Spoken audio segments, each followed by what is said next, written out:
하이데벨 교리문답 제22주일을 교독하도록 하겠습니다. 하이데벨 교리문답 제22주일 제57문 몸의 부활이 무슨 위로를 줍니까? 내 영혼이 이 생애 후에 즉시 나의 머리 대신 그리스도께로 올려진다는 것뿐 아니라 나의 이 육체도 그리스도의 능력으로 일으킴을 받아서 내 영혼과 재결합하여 그리스도의 영화로운 몸과 같이 될 것입니다. 제58문 영원한 생명에 대한 조항에서 무슨 위로를 받습니까? 내가 지금 이미 영원한 기쁨의 시작을 마음으로 누리는 것처럼 이 생애 이후에도 눈으로 보지 못하고 귀로도 듣지 못하고 사람의 마음으로도 생각지 못했던 완전한 복, 즉 하나님을 영원히 찬양하는 복을 소유할 것입니다. 말씀 묵상 후에는 찬송 1A장을 통해 우리가 지난 몇 주 동안 함께 살펴보았던 사도신경을 함께 찬양하고 찬송 51장 5절, 6A절, 6B절을 부르도록 하겠습니다.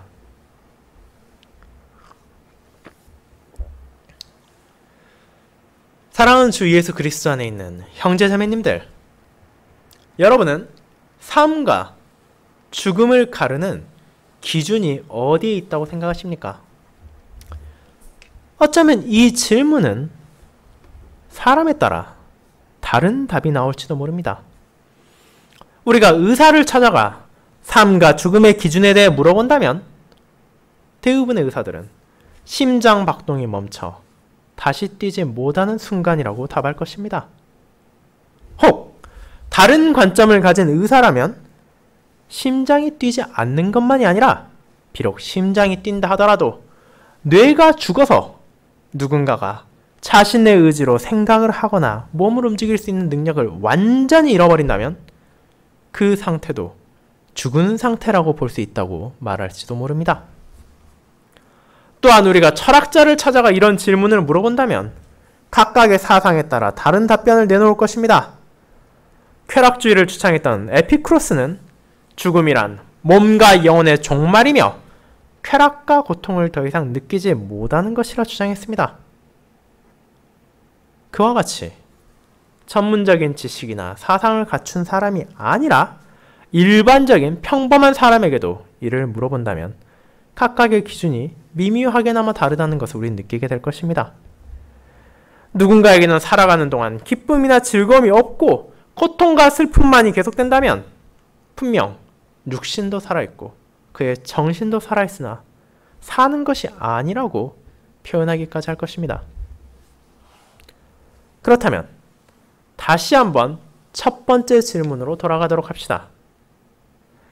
여러분에게 삶과 죽음의 기준은 어디에 있습니까? 물론 신자라 하더라도 육체의 죽음을 부인하지 않습니다. 하지만 하나님의 백성으로서 저와 여러분에게 있어 삶과 죽음이란 단지 그것만을 의미하지는 않는다는 것을 알아야 합니다. 우리에게 이미 시작된 영원한 생명과 앞으로 누릴 영원한 생명을 고백하며 신자에게는 이 땅의 삶, 육신의 호흡보다도 중요한 것이 있으며 그것이야말로 진정한 생명이라는 것을 알고 있기 때문입니다. 성도는 죄로 인해 파탄나고 부서진 하나님과의 관계가 회복되는 것이야말로 진정한 생명이라는 것을 깨닫게 되며 그 생명 안에 머물러 있을 때 육신의 죽음조차도 우리를 해하지 못하다는 것을 인식하게 될 것입니다. 또한 이 영원한 생명은 이 생애로 제한되는 것이 아니라 오히려 그 이후에도 우리에게 영원하며 완전한 복, 우리가 상상하지도 못했던 놀라운 영광으로 인도할 것입니다. 그것을 교리문답은 고백하며 신자가 이 생에서도 그리고 이 생애 이후에도 소유하고 있는 영원한 생명을 통해 힘겹고 어려운 삶에서도 위로를 받게 하며 주님 안에서 살아가는 자가 가진 크고 경이로운 은혜를 잊지 않도록 합니다. 이와 같은 영원한 생명에 대한 사도신경의 마지막 고백을 다룬 교리문답 제22주일 특별히 그 가운데 제58문답의 내용을 저는 신자에게 약속된 영원한 생명이라는 제목으로 나누고자 합니다. 그리고 그 생명이 지금 이미 시작되어 있으며 앞으로도 누린다는 것을 함께 고백함으로 어떤 상황에서도 변하지 않는 우리의 위로를 알아가고자 합니다. 첫 번째, 이미 시작된 영원한 생명. 두 번째, 앞으로 누릴 영원한 생명입니다. 첫 번째, 이미 시작된 영원한 생명에 대해 알아보겠습니다. 형제자매 여러분, 우리는 교회의 보편적인 신앙 고백인 사도신경이 다루고 있는 진리를 하나하나 알아가고 있습니다. 그리고 이제 그 여정도 마지막을 향해 다가가고 있습니다. 지난 주일 저와 여러분은 신자가 살아있는 지체로 속해있는 교회가 무엇인가에 대해 나누었습니다. 사도신경이 거룩한 보편적인 그리스도의 교회를 고백할 때 이것은 무엇을 의미하며 신자에게 어떤 위로와 소명을 주었습니까? 이 교회는 거룩한 교회입니다. 거룩하다는 것은 우리가 몇 차례 이미 다룬 것과 같이 하나님을 섬기기 위해서 이 세상과 구분되어 있다는 것을 의미합니다. 그리고 교회의 거룩함이란 우리 자신의 능력이나 우리의 선행에 따라오는 결과가 아니었습니다. 저나 여러분이 남들과 다르고 세상과 구분되어 거룩한 삶을 살기 때문에 교회가 거룩하다면 이 거룩함이라는 교회의 정체성은 언제나 흔들리고 언제나 변화할 것입니다. 이 땅에서 성도는 여전히 온전하지 못하며 부족할 뿐입니다. 때로는 죄의 유혹을 단호하게 뿌리치지 못할 때도 있으며 세상과 구별되기보다는 그들과 타협해서 편한 삶을 누리고자 하기도 합니다. 그렇기에 거룩함이 우리의 무언가에 달려있는 것이라면 우리는 교회가 거룩하다고 고백하기 힘들 것입니다. 하지만 이 거룩함은 우리가 아니라 하나님에 의해서 교회에 주어진 것입니다. 그분께서 자신의 언약 백성들을 애굽에서 건져내시고 그들이 이제 자신의 것이 되었음을 선언하셨습니다. 그런 큰 은혜 안에서 이스라엘 백성들을 거룩한 백성이라 칭하시고 이제 거룩하게 된 그들이 그에 따라 거룩한 삶을 마땅히 살아야 한다는 것을 알게 하셨습니다. 이와 동일한 진리가 신약시대 교회에도 적용됩니다. 신약시대의 교회, 그분의 백성들 또한 하나님에 의해 거룩하게 되었습니다. 영원한 경륜 가운데 택하신 그분의 백성들을 모으신 하나님께서는 이제 그들을 거룩한 교회에 속하게 하시고 교회의 거룩함을 살아있는 지체들로서 드러내시길 원하십니다. 그렇게 우리는 자신의 거룩함으로 교회의 거룩함을 고백하는 것이 아니라 하나님께서 교회를 거룩하게 하시고 그 지체로서 우리를 부르셨기에 우리의 삶을 통해 거룩한 교회의 정체성을 드러내야 한다는 것입니다. 또한 이 교회는 보편적인 교회입니다. 우리는 최근 들어 정치와 사회에서 회자되는 보편복지와 같은 표현을 통해 보편적이란 말이 어떤 뜻을 가지고 있는지 알고 있습니다. 이는 어떤 차별이나 구분이 없다는 것이며 모든 이들을 향한다는 의미를 내포하고 있습니다. 그리고 교회가 보편적이라면 그것이 거룩할 뿐만 아니라 동시에 보편적이어서 나라와 인종, 문화나 시대의 차이가 없이 모든 하나님의 백성들에게 열려있다는 것을 의미합니다. 오늘 대한민국에서 교회에 속한 그분의 자녀들과 초대교회 시절 회심했던 헬라인들, 로마인들, 그리고 족장시대 하나님의 말씀에 따라 살아가는 히브리인들 모두가 한 분 하나님 안에서 하나의 보편적인 교회에 속해 있습니다. 그렇게 교회의 보편적인 특성을 알고 있는 신자라면 마땅히 그 보편성 안에서 교회 안에 어떤 차별도 있어서는 안 된다는 것을 증거해야 할 것입니다. 성별의 차이, 재산의 차이, 문화의 차이, 언어의 차이, 수많은 차이와 다른 점들이 우리 사이에 있을 수 있습니다. 그러나 그 어떤 것도 주 안에서 하나 된 교회를 분열시킬 수 없으며 성도 간의 우열을 나눌 수 없습니다. 왜냐하면 이 교회는 보편적이며 하나님께서 그 어떤 구별도 없이 참된 진리 가운데 자신의 백성들을 세상에서 구분하사 거룩하게 하셨기 때문입니다.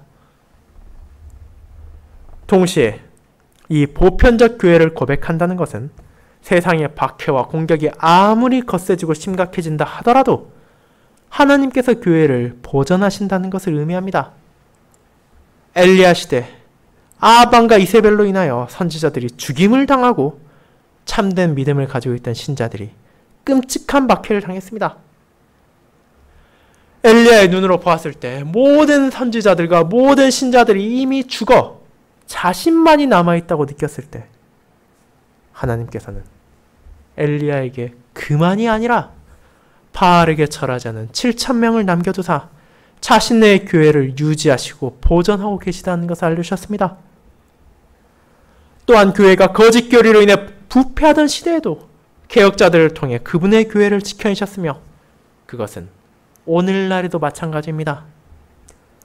주님의 날이 올 때까지 그 교회는 영원히 지켜진다는 것을 우리는 교회의 보편성을 고백함으로 알게 되며 이를 통해 우리가 무엇을 마주한다 하더라도 교회가 결코 버림받지 않는다는 위로를 받게 되는 것입니다.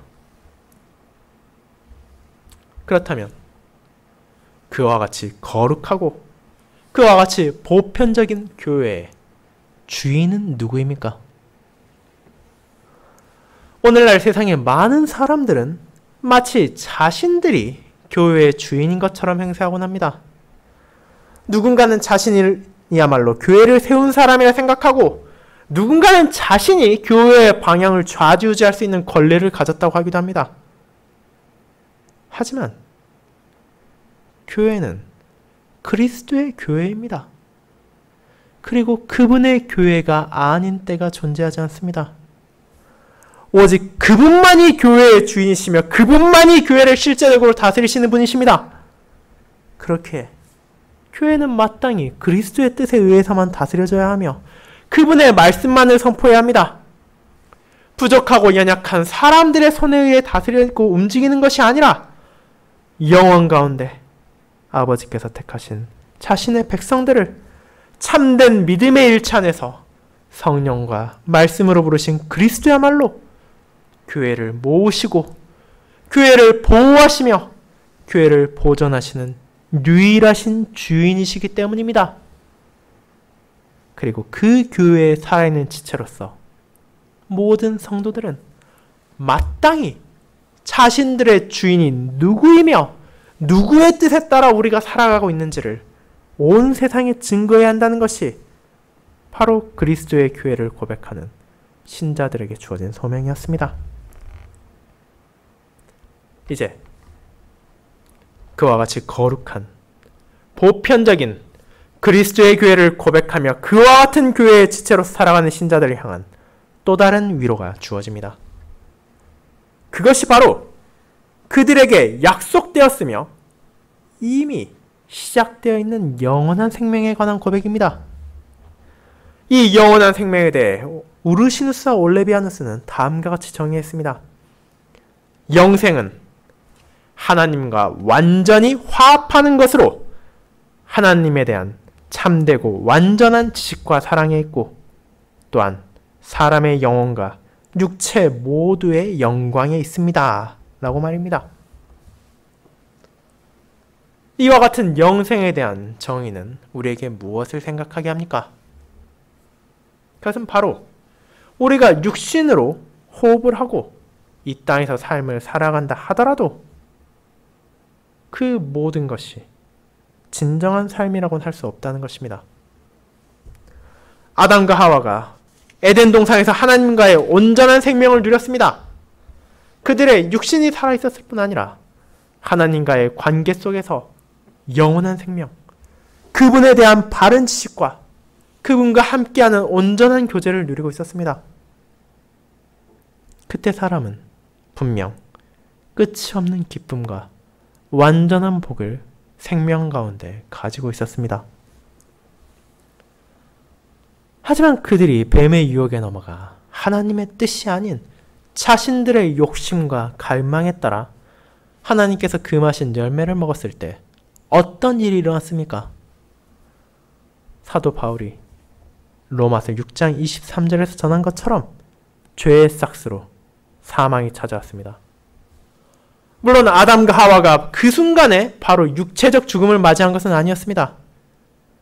하나님께서는 어리석고 완악한 그들에게 자비를 베푸셨고 심지어 여자의 후손의 약속을 주심으로 사람에게 다시 찾아올 생명의 근원이 어디에서 오는지까지 알려주셔서 그들이 좌절하지 않고 소망을 가지게 하셨습니다. 하지만 동시에 그들은 죄의 결과로 죽음을 피할 수 없었습니다. 죄의 결과로 찾아온 비참 가운데 죽음은 이 땅에 사는 모든 인간들에게 찾아오게 되었습니다. 사람이 부유하건 가난하건 권력이 있건 권력이 없건 나이가 많건 나이가 적건 죽음은 그들 모두에게 다가갑니다. 그리고 아담과 하와 역시 그런 육신의 죽음을 피할 수 없었습니다. 하지만 그뿐입니까? 그들이 마주한 것은 육체의 호흡이 멈추는 것만이 아니었습니다. 하나님과의 교통이 끊어지고 그분과의 온전했던 관계가 파탄남으로 더 큰 죽음을 그 순간부터 맞이하게 되었습니다. 에덴 동산에서 하나님과의 교제를 나누며 그분과의 관계 가운데 온전한 기쁨을 누리며 하나님을 찬양하고 자신들에게 주신 소명을 다했던 그들이 죄를 지은 후에 어떻게 행동했습니까? 그들을 사랑하고 그들이 사랑하던 하나님께 나아가는 것이 아니라 오히려 그분을 피하고자 나무 사이에 숨었습니다. 그리고 그들을 이은 후손들 역시 죄 가운데 머무를 때 하나님을 피하려고 하고 여호와의 거룩한 율법을 외면한 채 자신들의 욕망에 따라 살아가려고 하므로 죄의 결과로 찾아온 죽음이 육신만이 아니라 영적으로도 얼마나 큰 영향을 미쳤는지를 깨닫겠습니다. 하지만 그럼에도 하나님께서는 자비를 베푸셨습니다. 그분의 공의로 인해 아담과 하와를 에덴 동산에서 내쫓으셨지만 그들에게 여자의 후손의 약속을 주셨으며 그들의 후손에게도 하나님과의 관계 안에서 살아가는 길을 거룩한 언약 안에서 주셨습니다. 그리하여 이스라엘 백성들은 비록 여전히 제한이 있으나 하나님과의 언약의 10가지 말씀을 통해 제사장과 선지자와 왕들을 통해 자신들 가운데 거하시는 하나님과 관계를 맺고 그분에 대해 알아갈 수 있었습니다. 그렇기에 여호와 하나님의 뜻에 따라 그분께 신실한 백성들은 모든 인간들의 선조가 저지른 죄가 얼마나 큰 비참을 낳은지를 깨달았으며 동시에 그런 하나님과의 관계가 온전하게 회복될 날만을 간절히 소망했습니다. 그리고 이제 이 땅에 하나님께서 약속하셨던 여자의 후손이 오셨습니다. 하나님의 독생자 예수 그리스도께서 이 땅에 오셔서 아버지의 진리를 전하셨으며 인간의 참된 삶과 참된 죽음이 무엇인지를 알려주셨습니다. 오늘 우리가 함께 읽은 요한복음 17장에서 예수님께서는 하늘을 우러러 자신의 백성들을 위해 아버지께 기도하셨습니다. 우리가 대제사장적 기도라고도 말하는 이 간구에서 아버지께서 약속하신 메시아로서 이 땅에 오신 주님께서는 그분께 주어진 소명을 통해 자신의 백성들에게 영생이 무엇인지를 알려주십니다. 17장 3절은 다음과 같습니다. 영생은 곧 유일하신 참 하나님과 그가 보내신 자 예수 그리스도를 아는 것이니이다. 주님께서는 자기 자신을 십자가에서 희생제물로 드리기 전 그 제물이 아버지께 받아들여질 것을 전제하며 하나님과 그분의 백성과의 관계를 회복하기 위한 기도를 드리십니다. 그리고 이제 영생이 다름 아닌 하나님을 아는 지식에 있다는 것을 말할 뿐 아니라 그것이 단순히 지적인 이해를 넘어 아버지와 아들의 관계에서 나타나는 그분의 백성을 향한 하나님의 사랑의 손길을 깨달을 때 누릴 수 있음을 전하시는 것입니다. 생각해 보십시오. 참 하나님께서 왜 예수 그리스도 자신의 독생자를 세상에 보내셨습니까? 그곳에서 아들을 기다리고 있는 끝없는 고난과 심지어 죽기까지 그분이 낮아지실 것을 아시면서도 예수님을 그리스도, 메시아로서 베들레헴에 보내신 이유는 무엇이었습니까? 바로 그분께서 택하신 백성들이 독생자, 유일하며 온전한 그들의 중보자를 통해 잃어버렸던 영생을 다시 누리게 하시기 위해서였습니다. 그것은 죄인을 향한 크신 자비의 표현이었으며 세상의 그 무엇으로도 대체할 수 없는 놀라운 구속 역사였습니다. 그와 같이 이 땅에 오신 주님께서는 그 백성들의 영생을 위해 아버지께서 주신 말씀을 그들에게 전하셨습니다. 바리새인들과 서기관들이 오용하고 바르게 전달하지 않았던 진리의 가르침을 아낌없이 전하심으로 그 말씀을 통해 자신의 양떼들이 진정한 목자가 누구인지를 알게 하시고 멸망과 사망으로 향하는 길이 아니라 아버지와 함께 나누는 영원한 생명의 길을 자신 안에서 나아갈 수 있도록 하신 것입니다. 이와 같이 아버지와 독생자의 진리를 통해 생명의 길을 열어주신 주님께서는 이 영원한 기쁨을 지금 이 순간에도 누릴 수 있게 하십니다. 그것은 바로 제자들과 주님을 믿는 이들에게 그리스도의 영, 성령 하나님을 보내주심으로 이루어졌습니다.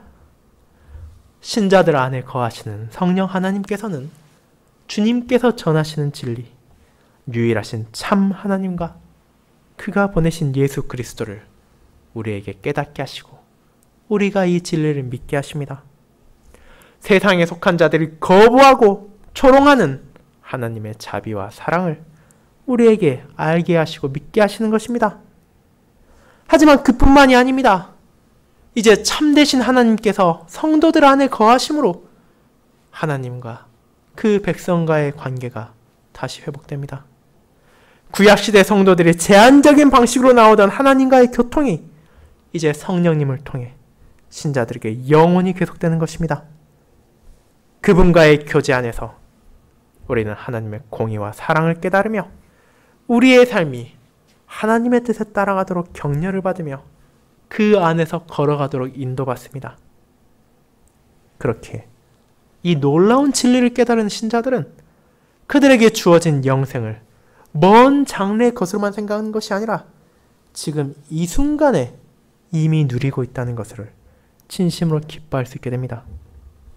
우리의 주 예수 그리스도와 함께하는 그 기쁨이 이미 시작되었기 때문입니다. 사랑하는 형제자매 여러분, 지금 우리는 죽음이 전 세계의 모든 사람들에게 현실적인 위협이 되어버린 시대를 살고 있습니다. 온 땅에 퍼져나가고 있는 코로나 바이러스는 이미 1200만 명이 넘는 확진자를 발생시켰으며 그 가운데 55만 명이 넘는 사람들이 사망했습니다. 그리고 이 넘쳐흐르는 죽음은 이 순간에도 멈추지 않고 그 세력을 키우고 있습니다. 하지만 신자는 그런 상황에서도 영원한 생명을 고백할 수 있습니다. 이것이 어떻게 가능한 것입니까? 분명 우리가 예배를 드리고 있는 이 순간에도 세계 어딘가에서는 하나님의 자녀 가운데 질병으로 인해 목숨을 잃어가는 사람이 있을 텐데 우리가 신자의 영원한 생명을 말하는 것이 모순된 것이 아닙니까? 그렇지 않습니다. 왜냐하면 사람에게 있어 진정한 생명이란 물리적인 영역의 삶을 넘어서 하나님과의 온전한 교제와 그분을 향한 참된 진리를 깨닫는 것에 있기 때문입니다. 신자들 안에 거하시는 성령님을 통해 우리는 육신적 생명보다 더 중요한 진정한 영생의 시작을 알게 되었습니다. 이 진리를 거부하는 세상에 속하는 것이 아니라 우리를 위하여 자신을 내어주신 주님께 속함으로 신자에게 찾아오는 부당한 공격과 미움까지도 기꺼이 감내할 수 있게 되었습니다. 그리고 이미 우리가 누리고 있는 영원한 기쁨의 시작이 있기에 심지어 죄의 결과로 찾아온 죽음을 맞이한다 하더라도 육신의 죽음이 성도에게 있어 절망적인 마지막이 아니라 오히려 온전한 복과 영원한 기쁨을 향해 나아간다는 것을 알게 되었습니다. 그 결과 신자가 영원한 생명을 고백한다는 것은 어떤 환난의 시기에도 변하지 않는 위로를 가졌다는 확신을 줍니다. 이 위로가 있기에 우리는 기쁨을 누리며 세상의 미움에도 인내할 수 있을 뿐 아니라 죽음이 임박한다 하더라도 슬픔이 아닌 평안을 얻을 수 있습니다. 그것이 주님의 은혜로 그분을 믿고 그분의 영으로 새롭게 되어 하나님과의 회복된 관계 안에서 그분을 찬양하는 신자가 가지는 진정한 생명이며 영원한 기쁨입니다. 이제 두 번째, 앞으로 누릴 영원한 생명에 대해 알아보겠습니다. 성도 여러분, 우리가 이미 누리고 있는 이 영원한 생명은 비할 데 없는 기쁨을 선사합니다. 하지만 사도신경은 거기에서 멈추지 않고 성도들을 장래의 영광으로까지 인도한다는 것을 교리문답은 고백하게 합니다. 신자가 지금 이 순간 이미 누리고 있는 것은 분명 너무도 큰 기쁨이며 놀라운 은혜입니다. 그러나 그것은 우리로 하여금 현 상황에 만족하고 멈추는 것이 아니라 더더욱 그리스도의 날을 소망하게 하고 성도를 기다리고 있는 더 큰 기쁨과 온전한 복을 사모하도록 만듭니다. 우리는 앞서 이미 누리고 있는 영생의 기쁨이 무엇인지를 확인할 수 있었습니다. 이는 예수 그리스도를 통해 아버지와 교통하는 것이며 성령 하나님을 통해 아버지와 중보자의 진리를 깨닫게 되며 그 진리가 우리에게 알려주는 생명의 길을 따라 걸어가는 것이었습니다. 하지만 그럼에도 아담의 모든 후손들에게 육신의 죽음이 찾아옵니다. 그 죽음이 비록 우리를 절망으로 인도하지는 못한다 하더라도 이는 사람의 죄와 타락의 결과를 보여줍니다. 그리고 이 육신의 죽음이 신자의 끝이라면 우리가 하나님과 교제를 나누는 참된 생명을 누리고 있다 하더라도 그것을 영원한 기쁨이라고는 표현할 수 없을 것입니다. 왜냐하면 결국 생명이 다할 때 그 기쁨마저도 사라질 것이고 더 이상 누릴 수 없을 것이기 때문입니다. 하지만 교리문답은 오히려 그와 같은 생각에 반대라는 것을 성도들에게 알려줍니다. 하나님과의 교제를 누리기 시작한 신자에게 있어 육신의 죽음이란 그분과의 교제의 단절이라는 절망 대신 하늘 아버지와의 영원하고 온전한 교제가 찾아오는 관문이 되었기 때문입니다. 이 진리는 주님의 죽으심의 의미를 다룬 제16주일, 특별히 42문답에서 확인한 것입니다. 이는 다음과 같습니다. 우리의 죽음은 우리의 죄의 값을 치르는 것이 아니라 단지 우리가 죄 짓는 것을 그치고 영원한 생명으로 들어가는 것입니다. 그렇기에 이 육신의 생명이 끝나는 것은 오히려 새롭게 된 육신으로 영원히 주님과 함께할 날을 향하는 길이 됩니다. 제57문답에서 말하는 것처럼 우리가 물질적인 죽음을 맞이했을 때 우리의 영혼은 즉시 나의 머리 대신 그리스도께로 올려지며 육체 또한 그분의 날에 일으킴을 받아 그리스도의 영화로운 몸과 같이 될 것이기 때문입니다. 그것이야말로 신자가 이미 시작한 영원한 기쁨의 완성입니다. 이 땅에서 그리스도의 공로로 말미암아 영원한 기쁨의 시작을 누리고 있지만 그 기쁨에는 여전히 한계가 있습니다. 우리 안에 남아있는 죄와 악의 잔재, 옛 본성이 완전히 제거되기 전까지는 아버지와 누리는 교통까지도 온전한 것이 아닙니다. 우리는 때로는 성령님께서 전해주신 진리 가운데 살아가는 것이 아니라 세상적 방식으로 살아가기도 합니다. 우리는 때로는 하나님에 대한 참된 지식이 아니라 이 땅의 논리와 이 땅의 규칙이 더 현실적이고 우리의 마음에 와닿는다고 생각하기도 합니다. 우리는 때로는 이미 누리고 있는 하나님과의 관계에서 주어지는 기쁨에 만족하지 못하고 더 강한 자극이나 쾌락을 추구하기도 합니다. 그런 죄들과 끊임없이 싸우며 비틀거리고 흔들거림으로 우리는 하나님과의 교제를 통해 주어지는 위로를 알면서도 여전히 더 나은 소망을 바라보게 됩니다. 그리고 그 소망이 바로 우리에게 주어질 영원한 생명에 머물러 있습니다. 주님의 날이 오면 우리는 영적으로만이 아니라 육적으로도 온전하고 영원한 생명을 누리게 되었다는 것을 깨닫게 될 것입니다. 그리스도 안에서 그분께 참여한 성도들은 이제 우리의 부족한 이해로는 깨닫지 못했던 하나님의 위대하심을 온전히 알게 될 것입니다.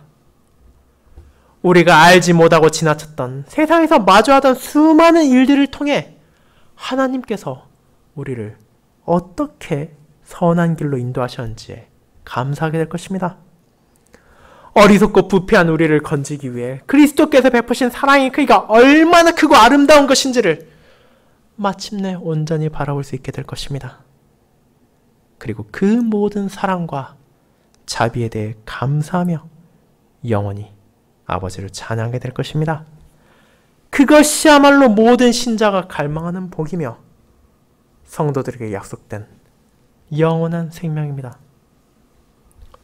그처럼 크고 놀라운 은혜가 그리스도의 날에 찾아온다는 것을 알았다면 우리가 어떻게 그날을 기다리지 않을 수 있겠습니까? 어떻게 그날을 소망하지 않을 수 있겠습니까? 지금 우리가 누리는 복은 분명 작은 것이 아닙니다. 세상에 그 무엇과도 바꿀 수 없는 영원한 기쁨을 우리는 시작하고 있으며 하나님께 감사하고 찬양할 수 있게 되었습니다. 그러나 신자는 더 나은 것이 있음을 알고 있기에 그것을 소망하며 바랍니다. 사랑하는 성도 여러분, 이것이 바로 우리를 기다리고 있는 영원한 생명입니다. 지금 신자가 누리고 있으며 신자가 맛보고 있는 것은 이 영원한 생명의 아름다움의 시작에 불과합니다. 우리의 생애 이후에도 이어질 영원한 생명은 부족한 우리로서는 눈으로도 보지 못했던 것이며 귀로도 듣지 못할 것이며 우리의 상상력을 아무리 짜내도 그려낼 수 없는 복, 완전한 복입니다. 조금의 부족함도 없으며 미약한 흠집도 없는 그 자체로 완성되어 있는 온전한 복이 우리에게 찾아올 것입니다. 이사야 선지자는 다음과 같이 그 놀라운 복에 대해 기록했습니다. 내 거룩한 산 모든 곳에서 해됨도 없고 상함도 없을 것이니 이는 물이 바다를 덮음같이 여호와를 아는 지식이 세상에 충만할 것임이니라. 이사야 11장 9절입니다.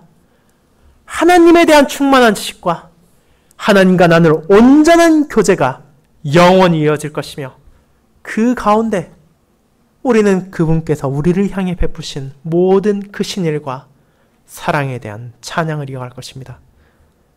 그날이 오면 그 무엇도 우리의 찬양을 멈출 수 없고 하나님과의 교제를 방해할 수 없을 것이기에 모든 신자는 이 온전한 복을 누릴 날을 소망하며 그리스도의 공로로 우리에게 그날이 약속되었음에 위로를 받습니다.